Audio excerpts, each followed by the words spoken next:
Alors que Tania est de retour ce mardi 21 mars dans Koh Lanta, le feu sacré après l'abandon de Benjamin, Adventure Line Productions nous révèle ce que faisait l'aventurière après son élimination au conseil. Ce n'est pas une première dans l'histoire de Koh Lanta, mais ces décisions surprennent toujours les téléspectateurs du jeu de TF1. L'un des candidats a décidé, ce mardi 21 mars, d'abandonner volontairement cette édition du feu sacré. Blessé par un accident de plongée la semaine passée suite à son passage à l'infirmerie, Benjamin, pourtant de retour dans le jeu, a en effet décidé de jeter l'éponge. « Je suis à bout. Je m'excuse auprès de tout le monde mais je ne peux plus rien faire », a-t-il lâché à sa tribu avant de partir aux côtés de Denis Brognard.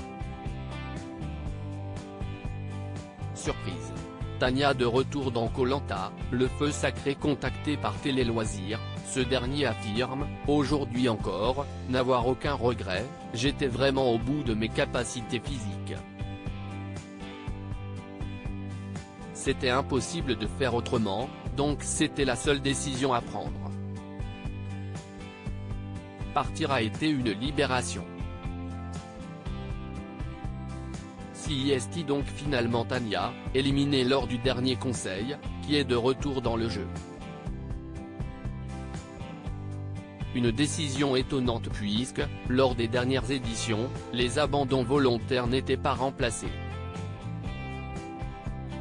Nous cherchons constamment à déstabiliser les participants dans leur aventure et nous avons pris la décision de revenir, comme cela a été le cas dans le passé, sur la règle du remplacement d'un abandon, nous a expliqué la production de Koh Lanta. Koh Lanta 2023, voici où était logée Tania avant de revenir dans le jeu. Il faut savoir que dès qu'on sort du jeu, avant de repartir, on attend le prochain éliminé au conseil. Au cas où quelqu'un se blesse ou abandonne. Alors quand on m'a annoncé quelques jours après ma sortie que j'allais revenir dans Koh Lanta, j'ai sauté au plafond, nous a confié la Benjamine de l'aventure.